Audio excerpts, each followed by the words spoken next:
अवध से बुंदेलखंड तक चौधरी के चक्रव्यूह की। तो देखिए, नगर निकाय चुनाव के तहत भाजपा की क्षेत्रवार बैठकों का आज तीसरा दिन है, जिसके चलते आज भाजपा के प्रदेश अध्यक्ष भूपेंद्र चौधरी कानपुर में कानपुर बुंदेलखंड क्षेत्र की बैठक करेंगे और इसके बाद लखनऊ में अवध क्षेत्र की बैठक लेंगे। वहीं संगठन महामंत्री धर्मपाल सैनी आज गोरखपुर क्षेत्र की बैठक करके पूर्वांचल में भाजपा की जीत का खाका तैयार करेंगे और इसके बाद पहली बार भाजपा चुनाव संयोजक की नियुक्ति भी की जाएगी, जिसके लिए 11 और 12 सितंबर को जिला स्तर पर बैठकें होंगी। तो वहीं 14 और 15 सितंबर को मंडल स्तर की बैठकें कर सभी नगरीय निकाय चुनाव में चुनाव संयोजक नियुक्त किए जाएंगे। तो भाजपा की क्षेत्रवार बैठकों का आज दूसरा दिन, कानपुर बुंदेलखंड क्षेत्र की बैठक करेंगे भूपेंद्र चौधरी। 11 और 12 सितंबर को भाजपा जिला स्तरीय बैठक करने वाली है। लखनऊ से बड़ी खबर आ रही है, सीबीआई करेगी बाइक बोर्ड घोटाले की जांच। बड़ी जानकारी मिल रही है, 4500 करोड़ रुपए के बाइक बोर्ड घोटाले मामले में सीबीआई की एंट्री हो गई है। यूपी सरकार ने केंद्र की डीओपीटी से सीबीआई जांच की सिफारिश की थी और प्रदेश के अलग अलग जिलों में 118 मामले दर्ज हैं। 107 मामलों की जांच कर रही है ईओडब्ल्यू और 11 मामलों की जांच सीबीआई के हाथ में है। अब सभी मामले सीबीआई के हवाले करने की सिफारिश 2018 और 19 में बाइक बोर्ड स्कीम में निवेश का लालच देकर 2.5 लाख लोगों से ठगी की गई थी और अब तक 27 लोगों की गिरफ्तारी हो चुकी है। लेकिन बड़ी बात यह है और बड़ी अपडेट यह है कि सीबीआई की एंट्री इसमें हो गई है। अनुभव शुक्ला फिलहाल इस खबर पर और ज्यादा जानकारी के लिए जुड़ रहे हैं। अनुभव, देखिए, जांच लगातार जारी थी, लेकिन अब सबसे बड़ी बात है कि सीबीआई की एंट्री इस बाइक बोर्ड घोटाले में हो गई है। बिल्कुल बहुत बड़ा घोटाला हुआ था और 4500 करोड़ का ये घोटाला था। जो निवेशक थे उनको ठगा गया। पैसे अगर उनसे कहें हम तुमको निवेश के नाम पर, निवेश दुगना करने के नाम पर उनको पैसे दिए गए और फिर उसका भाग गए। तो वो जो घोटाला हुआ था उसको सबसे पहले अगर आप देखिए यूपी सरकार ने कार्रवाई की थी और ईओडब्ल्यू को जांच सौंपी थी। तकरीबन 107 मामले ऐसे हैं जिसको सिर्फ ईओडब्ल्यू जांच कर रही है इस पूरे उत्तर प्रदेश में। लेकिन बीते वर्ष ही उत्तर प्रदेश सरकार ने तय किया था कि इसको सीबीआई को हम हैंडओवर करेंगे और तब 11 मामले ही सीबीआई जो है वो देख रही थी। पर अब ये यूपी सरकार ने जो डीओपीटी डिपार्टमेंट है केंद्र सरकार का, उनको कहा है कि ये जो सारे मामले हैं जो ईओडब्ल्यू भी देख रही है उन 107 मामलों को भी सीबीआई क्लस्टर कर ले। चलिए अनुभव, कहीं ना कहीं अब सीबीआई की एंट्री हो गई। अब देखने वाली बात है किस तरीके से आगे अब ये जांच होती है। बहुत धन्यवाद आपका तमाम जानकारी देने की। बात करेंगे भाजपा के मिशन पूर्वांचल की। तो देखिए, मिशन 2024 के तहत पूर्वांचल की सीटें जीतने का प्लान के मद्देनजर सीएम योगी ताबड़तोड़ दौरे कर रहे हैं और इसी कड़ी में सीएम योगी के पूर्वांचल दौरे का आज दूसरा दिन है। आज वाराणसी से जौनपुर, गाजीपुर जाएंगे सीएम। विकास योजनाओं को लेकर अधिकारियों के साथ समीक्षा बैठक भी करेंगे और योजनाओं की ग्राउंड रिपोर्ट भी जानेंगे सीएम योगी। जनसभा को भी संबोधित करने का सीएम योगी आदित्यनाथ का कार्यक्रम है। तो 2 दिनों का पूर्वांचल दौरा काफी अहम माना जा रहा है और आज वाराणसी से आपको बता दें कि जौनपुर, गाजीपुर जाएंगे। यहाँ पर भी जो समीक्षा बैठक है वो करेंगे, साथ ही जनसभा को भी संबोधित करने का कार्यक्रम है। तो पूर्वांचल दौरा आने वाले चुनाव को देखते हुए काफी अहम माना जा रहा है। तो क्या कार्यक्रम रहने वाला है सीएम योगी आदित्यनाथ का, ग्राफिक्स के जरिए आप समझिए। सीएम के पूर्वांचल दौरे का आज दूसरा दिन है। वाराणसी, जौनपुर, गाजीपुर में सीएम योगी आदित्यनाथ आज रहेंगे। विकास योजनाओं की समीक्षा करेंगे और जनसभा को भी संबोधित करने का सीएम का कार्यक्रम है। आपको ये भी जानकारी दे दें कि कल मऊ में विकास योजनाओं की सौगात सीएम ने दी थी। जौनपुर, गाजीपुर, मऊ में बसपा के सांसद हैं और विरोधियों के गढ़ में सेंधमारी की बड़ी तैयारी बीजेपी की तरफ से दी गई है और इसी लिहाज से सीएम का ये दौरा काफी अहम माना जा रहा है। सीएम का कार्यक्रम कैसे रहने वाला है ये भी आपको बता देते हैं। तो देखिए, सुबह 9:40 पर वाराणसी से जौनपुर के लिए सीएम योगी आदित्यनाथ रवाना होंगे। इसके बाद 10 बजे जौनपुर के पूर्वांचल यूनिवर्सिटी वो पहुंचेंगे। यहां 10:10 पर राज्य चिकित्सा महाविद्यालय का निरीक्षण करेंगे। 10:35 पर पचहटिया के सीवरेज प्लांट का निरीक्षण करने वाले हैं। 11 बजे योजनाओं का लोकार्पण और शिलान्यास करेंगे और दोपहर 12:25 पर जौनपुर से गाजीपुर के लिए रवाना होंगे। तो ये जौनपुर का कार्यक्रम रहने वाला है सीएम योगी आदित्यनाथ का। अब गाजीपुर की बात की जाए तो यहां पहुंचने पर पुलिस लाइन सबसे पहले सीएम योगी आदित्यनाथ पहुंचेंगे। उसके बाद 1 बजे गोरा बाजार पीजी कॉलेज के कार्यक्रम में शामिल होंगे। दोपहर 2:40 पर गाजीपुर से फिर वाराणसी के लिए सीएम योगी आदित्यनाथ रवाना होंगे। बिल्कुल आयुषी, पूरा कार्यक्रम आपने बता दिया और इसी पर ज्यादा जानकारी देने के लिए नितेश वाराणसी से हमारे साथ जुड़ गए हैं। नितेश, विरोधियों के किले में बड़ी सेंधमारी की तैयारी भारतीय जनता पार्टी ने कर ली है। वाराणसी का 2 दिन का दौरा, आज योगी आदित्यनाथ वहां से जौनपुर के लिए रवाना हो जाएंगे। क्या अपडेट है आपके पास, क्या पूरी जानकारी है? 2 दिनों में 3 जिले और इसके साथ अगर केंद्र में कहें तो केंद्र में बनारस है। इस वक्त मैं सर्किट हाउस के बाहर मौजूद हूं और तस्वीरें आपको दिखा दूं। सीएम इसी सर्किट हाउस के भीतर मौजूद है। बाहर आप देख रहे होंगे कि यहां पर मिलने वालों की जो कतार है वो लगती जा रही है। कुछ लोग अंदर गए हुए हैं मिलने के लिए, जो यहाँ के प्रबुद्ध जन हैं उनसे सीएम मुलाकात कर रहे हैं। इसके साथ ही पार्टी के जो उच्च पदस्थ लोग हैं वो भी अंदर गए हुए हैं। तो सुबह सीएम यहाँ पर मुलाकात कर रहे हैं और यहाँ से जौनपुर के लिए रवाना होंगे। तो बाकी सारी चीज़ें तो आपने स्पष्ट कर दी हैं, लेकिन जो 3 जिलों का दौरा है, पहले सीएम मऊ जाते हैं और फिर मऊ से फिर बनारस आते हैं। बनारस में आने के साथ ही यहाँ समीक्षा बैठक करते हैं। पहले पार्टी पदाधिकारियों के साथ समीक्षा बैठक होती है, फिर जो अधिकारी हैं उनके साथ समीक्षा बैठक करते हैं। उसके बाद मंदिर दर्शन के लिए निकलते हैं और दर्शन से वापस लौटते समय पुलिस लाइन में सीएम पहुंचे हैं और पहुंचने के साथ रात को वहां पर जो निर्माणाधीन परियोजना है उसका स्थलीय निरीक्षण किया। वहां पर छोटे बच्चों से मुलाकात की, उन्हें चॉकलेट दी और इसके बाद फिर यहां पर सर्किट हाउस आकर रात्रि विश्राम किया उन्होंने। लेकिन आज का जो दिन है वो महत्वपूर्ण इसलिए कि कल जिस तरह से मऊ गए और आज जौनपुर और गाजीपुर भी जा रहे हैं। ये जो 3 सीटें हैं वो अहम है। अहम इसलिए कि सपा और बसपा के गठबंधन के कारण 2019 में जो सीटें निकली थी वो भारतीय जनता पार्टी ने पूरी तैयारी कर ली है। बहुत खास है मुख्यमंत्री का ये 2 दिन का दौरा, जिसका आज दूसरा दिन है। शुक्रिया नीतीश पूरी जानकारी देने के लिए आपका। वहीं यूपी के सांसदों की रिपोर्ट कार्ड अब तैयार होगा। भाजपा की गोपनीय टीम रिपोर्ट कार्ड तैयार कराएगी। टीम देखेगी कौन सांसद जनता के बीच जा रहा है, काम कर रहा है। 7 बिंदुओं पर भारतीय जनता पार्टी अपने सांसदों का रिपोर्ट कार्ड तैयार करेगी और इसी आधार पर 2024 में लोकसभा का टिकट भी मिलेगा।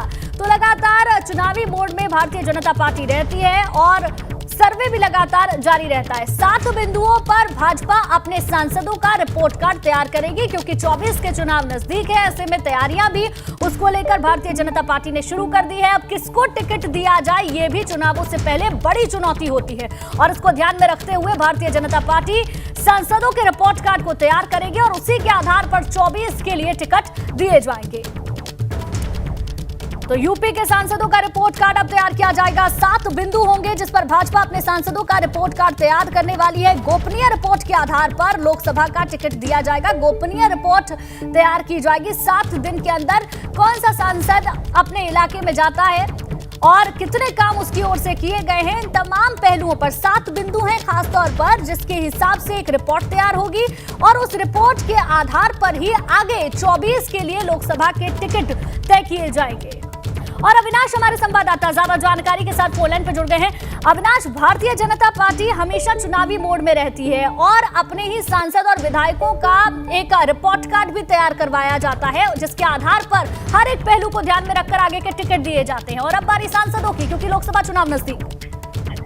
जी बिल्कुल, अगर बात करें जिस तरीके से 2024 का लोकसभा चुनाव नजदीक आ रहा है, ऐसे में बीजेपी अपना इंटरनल सर्वे करवाना चाह रही है कि किस राज्य में किन सांसदों का कैसा परफॉर्मेंस है, क्या उनको दोबारा टिकट दिया जा सकता है। अगर दोबारा टिकट दिया जा सकता है, क्या वो चुनाव जीत सकते हैं, उन्होंने कितना अपने क्षेत्र में काम किया है, कितनी सक्रियता रही है, इन तमाम सारे बिंदुओं को लेकर के अब बीजेपी अपना इंटरनल सर्वे करवाने जा रही है तमाम सारे सांसदों का। इसके बाद रिपोर्ट अगर बात करें तो बीजेपी के राष्ट्रीय अध्यक्ष जेपी नड्डा को सौंपी जाएगी, जिस पर बैठ के बीजेपी के केंद्रीय आला कमान इस पर मंथन करेंगे कि आगे किस तरीके से अब बढ़ा जाए। तो इसी के बीच पे अगर बात करें तो अब जल्द ही इंटरनल रिपोर्ट तैयार की जाएगी, जिसमें तमाम सारे सांसदों का रिपोर्ट कार्ड रहेगा। जी चलिए, बहुत धन्यवाद अविनाश तमाम जानकारी देने के लिए आपका। तो ये बड़ी जानकारी अविनाश यहाँ पर दे रहे थे। और चलिए बात करेंगे अखिलेश यादव के उस बयान की जो उन्होंने मायावती को लेकर दिया है। अखिलेश यादव ने चुनाव में हार का पूरा ठीकरा मायावती के सिर फोड़ दिया है। अब सपा के अध्यक्ष ने कहा है कि अगर उनकी पार्टी चुनाव हारी तो उसकी सबसे बड़ी वजह मायावती है, क्योंकि मायावती गुप्त तरीके से भाजपा के इशारे पर काम कर रही है।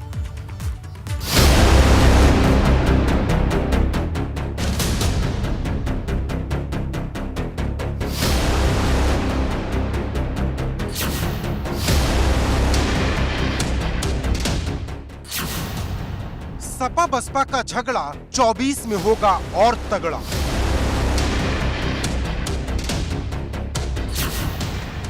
पहली बार माया पर अखिलेश का सीधा प्रहार। बहुजन समाज पार्टी वो काम करती है जो भारतीय जनता पार्टी कहती है। जो अखिलेश अभी तक मायावती को इशारों इशारों में भाजपा की बी टीम बताया करते थे, अब उनका ये हमला खुलेआम हो गया है। बहुजन समाज पार्टी वो काम करती है जो भारतीय जनता पार्टी कहती है। अगर पिछले चुनाव में 2017 में और पिछले चुनाव में बहुजन समाज पार्टी ने बीजेपी की मदद न की होती तो आज भारतीय जनता पार्टी उत्तर प्रदेश में नहीं होती। एबीपी न्यूज के कार्यक्रम प्रेस कॉन्फ्रेंस में अखिलेश यादव सवालों का सामना कर रहे थे और तभी उन्होंने मायावती को लेकर ऐसी बातें कह दी जो वो कहना तो कई दिनों से चाहते थे, लेकिन चाहकर भी नहीं बोल रहे थे। अखिलेश का सबसे ज्यादा दर्द आजमगढ़ में हारने का है और इसके पीछे वो मायावती को ही कसूरवार मानते हैं। समाजवादी पार्टी कैसे हारे, वो कैंडिडेट कौन सा दिया जाए, उनका टारगेट बीजेपी नहीं था, उनका टारगेट था समाजवादी पार्टी। अखिलेश ने मायावती को लेकर तमाम बातें कही, लेकिन उनकी ही बातों से कुछ सवाल भी पैदा होते हैं। अखिलेश ने कहा 2017 के विधानसभा चुनाव में भी बसपा ने भाजपा की मदद की, तो सवाल है फिर 2019 के चुनाव में उन्होंने बसपा के साथ गठबंधन क्यों की? अब विरोधी अखिलेश को इतिहास के पन्ने पढ़ा रहे हैं। 2019 के चुनाव में तो जाके पैर छुए थे और बुआ बुआ कर रहे थे बहन जी को। अखिलेश के बयान से साफ है कि उन्होंने मायावती को लेकर किस जेल का जिक्र किया और किसे दिल्ली वाला जेलर बताया। अब राजभर कह रहे अखिलेश बसपा को छोड़े, पहले अपनी पार्टी पर ध्यान दें। वो अपन कुनबा बचाई नहीं पाओ था मायावती क्या कहा तुम उधर मत देखा भीतरा देखा क्या होता। अखिलेश ने अपने बयान से बहुत कुछ साफ कर दिया है। सबसे बड़ा संकेत इस बात का है कि यूपी में विपक्ष के एकजुट होने की संभावना अब बहुत कम है। उधर कांग्रेस लगातार एक मंच पर आने की अपील में जुटी है। नरेंद्र मोदी के नेतृत्व की भाजपा के खिलाफ सबको एकजुट होना चाहिए। कई लोग ऐसी पहल भी कर रहे हैं। मैं सिर्फ इतना कहना चाहता हूं कि बचना चाहिए बसपा को भी ऐसे बयानों से जिससे लोगों को ऐसा महसूस हो। कांग्रेस अब कुछ भी प्लान करे, चाहे जितने आंकड़े गिनाए, लेकिन सपा और बसपा की दोस्ती दोबारा हो पाएगी ये उम्मीद उसे भी छोड़ देनी होगी, क्योंकि अब जब अखिलेश ने मायावती पर हमलों की शुरुआत की है तो ये जंग और ज्यादा भीषण होगी। Bureau report, ABP Ganga. चलिए इसी पर ज्यादा जानकारी देने के लिए लखनऊ से हमारे संवाददाता शैलेश अरोड़ा हमारे साथ लाइव जुड़ गए हैं। शैलेश, जिस तरीके से अखिलेश यादव ने सीधे तौर पर मायावती पर प्रहार किया है और हर हार के लिए उन्हें जिम्मेदार ठहरा दिया है, कहीं ऐसा तो नहीं है कि इस तरीके के बयान आगे के लिए उनकी मुश्किलें खड़ी कर दें? क्योंकि आप एक तरफ ओम प्रकाश राजभर का बयान सुनिए और जल्दी ही मायावती भी इसको लेकर जवाब जरूर देंगी। देखिए, निश्चित रूप से कहीं ना कहीं एक तरफ जहां भाजपा 2024 को लेकर तैयारी में जुटी है, ऐसे में जो विपक्षी दल हैं उनका आपस में ही इस तरह से एक दूसरे पर बयानबाजी करना कहीं ना कहीं भाजपा की राह को और सरल ही करेगा, ऐसा जानकारों का कहना है। बहरहाल हमारे साथ में सपा के पूर्व एमएलसी व सपा नेता राजपाल कश्यप जी हैं, उन्हीं से बातचीत करते हैं कि वो क्या कहना चाहते हैं। राजपाल जी, एक तरफ भारतीय जनता पार्टी अपनी तैयारी कर रही 24 की, दूसरी तरफ विपक्ष जो आपस में ही लड़ रहा है, इस तरह की बयानबाजी कर रहा है। जो अभी आकाश आनंद का ट्वीट आया, यानी बसपा का ट्वीट, आप उसे कहें, क्या कहेंगे उसे? जो दल बाबा साहब मानवर काशीराम को भूल चुका हो उनके बारे में क्या बात करनी, उनके विचारों को भूल चुका हो तो उनके बारे में क्या बात। और हमारे नेता माननीय अखिलेश यादव जी इस लोकतंत्र की जीवित करने की और इस लोकतंत्र को बचाए रखने की लड़ाई लड़ रहे हैं। आज लोकतंत्र अंतिम पावदान पे है। आज देख रहे बीजेपी ने सब कुछ खत्म कर दिया। आज कोई बोल रहा है उत्तर प्रदेश में? माननीय अखिलेश यादव जी उत्तर प्रदेश में ना होते तो विपक्ष की लड़ाई कौन लड़ता? और जिस तरीके से कई चुनावों में आपने देखा होगा, पंचायत के चुनाव में लोग भाग गए, एमएलसी के चुनाव में लोग लड़े नहीं। कितने लोग, कितने दलों ने नामांकन कराए बताए ना? कितने दलों ने अपने कैंडिडेट उतारे? जिला पंचायत अध्यक्ष, ब्लॉक प्रमुख और एमएलसी के चुनाव में बताए। इस लोकतंत्र को बनाए रखने की लड़ाई माननीय अखिलेश यादव जी ने, और उन माननीय अखिलेश यादव पे इस तरीके की टिप्पणी करना, जो माननीय अखिलेश यादव अपने संस्कार, शिष्टाचार, सभ्यता, संस्कृति, सच्चाई, ईमानदारी और संघर्ष के लिए पहचाने जाते हैं। आपने कहा अंबेडकर जी को, काशीराम जी को वो भूल चुके हैं, आप लोगों ने याद रखा अंबेडकर जी को? देखिए, अरे आप देखिए ना, ये कोई अभी आपके आने से पहले मैंने चित्र नहीं लगवा दिया या समाजवादियों ने नहीं लगवा दिया। आप अंदर देखिए, नेताजी से लेकर आप देखिए ना, अंदर भी सारे चित्र। सहयोगी से भी कहेंगे वो अंदर की तरफ आए कि क्या दिखाना चाहते हैं राजपाल कश्यप जी इस समय। कमरे में कुछ तस्वीरें हैं, अपने कैमरा सहयोगी से कहेंगे कि वो दिखाएं आगे आकर। बिल्कुल, यहाँ पर कई तस्वीरें अब वो दिखाते हैं अपने दर्शकों को। बना दिया, ये देखिए, दिनेश मिश्रा जी भी लगे, फूलन देवी का भी चित्र है, राम मनोहर लोहिया जी का भी है, बुद्ध जी का भी है। आप देखिए ना, सभी लोग हैं। कोई आज थोड़ी ना, हम लोग सबको मानने वाले लोग हैं, जिन्होंने इस देश और दुनिया की संस्कृति को बचा के रखा है, जिन्होंने संघर्ष किया है। और अच्छा, एक चीज था ये कि आकाश आनंद ने कहा कि 2 बजे सोकर उठते हैं अखिलेश जी, कार्यकर्ता बोल नहीं पाते। अभी तक तो भाजपा कहती थी कि 12 बजे सोकर उठते हैं, अब वो भी के जरिए जरूर किया है, लेकिन मायावती क्या कहती है इसको लेकर, इसका सभी को इंतजार है। शैलेश, ठीक है, बहुत बहुत शुक्रिया पूरी जानकारी देने के लिए आपका। अखाड़ा परिषद के पूर्व अध्यक्ष महंत नरेंद्र गिरी की संदिग्ध मौत के मामले में मुख्य आरोपी आनंद गिरी की जमानत अर्जी पर आज फैसला आएगा। इलाहाबाद हाई कोर्ट ने बुधवार को मामले में सुनवाई पूरी होने के बाद फैसला सुरक्षित रख लिया था, जिसके बाद आज कोर्ट अपना फैसला सुनाएगी। और फिलहाल आनंद गिरी चित्रकूट जेल में बंद है, जबकि कल यानी कि 10 सितंबर को दिवंगत महंत नरेंद्र गिरी की पहली बरसी है। ऐसे में कोर्ट के फैसले पर सभी की नजरें टिकी हुई है। तो बागंबरी के विलन पर आज फैसला होना है। महंत नरेंद्र गिरी की संदिग्ध मौत का यह पूरा मामला है। मुख्य आरोपी की जमानत अर्जी पर आज फैसला होना है। आपको बता दें कि बुधवार को मामले में सुनवाई पूरी हो गई थी और उसके बाद इलाहाबाद हाई कोर्ट ने अपना फैसला सुरक्षित रखा था। चित्रकूट जेल में इस वक्त बंद है मुख्य आरोपी आनंद गिरी। 22 सितंबर 2021 से जेल में बंद है आरोपी आनंद गिरी और सीबीआई ने आनंद गिरी की जमानत का विरोध किया था। मामले में कुछ दिन पहले हैरान करने वाला मोड़ आया था। शिष्य ने शिकायत वापस लेने की गुहार लगाई और शिष्य अमन गिरी ने यह कहा था कि सिर्फ मौखिक सूचना दी गई थी। अमन गिरी ने यह दावा किया है कि शिकायत में किसी का नाम नहीं दिया गया था। हमारे संवाददाता मोहम्मद मोइन, उन्हीं का रुख करते हैं। मोइन, आज 3:45 बजे बड़ा फैसला आना है। फैसले का इंतजार बहुत पहले से था। बुधवार को फैसला सुरक्षित रख लिया गया। अभी आप कहां पर हैं, क्या हलचल है वहां पर? देखिए, महंत नरेंद्र गिरी की खुदकुशी मामले में मुख्य आरोपी आनंद गिरी बनाए गए हैं। वो पिछले करीब 1 साल से जेल में बंद हैं और उनकी जमानत अर्जी पर आज इलाहाबाद हाई कोर्ट अपना फैसला सुनाएगा। शाम 3:45 बजे जस्टिस संजय कुमार सिंह की सिंगल बेंच का फैसला आएगा और इस वक्त हम मौजूद हैं प्रयागराज के बागंबरी गद्दी मठ में। ये वो जगह है जहां महंत नरेंद्र गिरी का शव पिछले साल 20 सितंबर को संदिग्ध हालत में फंदे से लटका हुआ पाया गया था।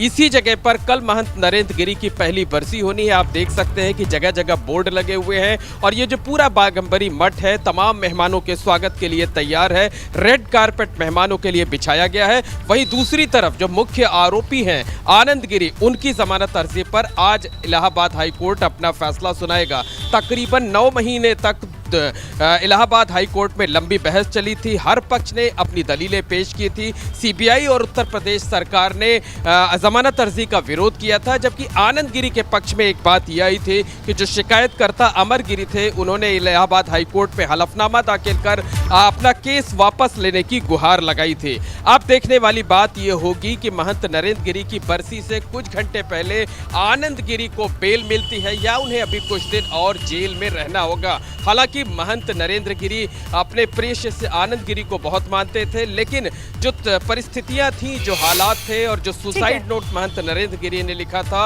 उसमें आनंद गिरी को ही अपनी मौत का इंतजार करना जिम्मेदार होगा। ठहरा। मोइन कोच की ओर से क्या कहा जाता है। बहुत बहुत शुक्रिया फिलहाल आपका पूरी जानकारी देने के लिए।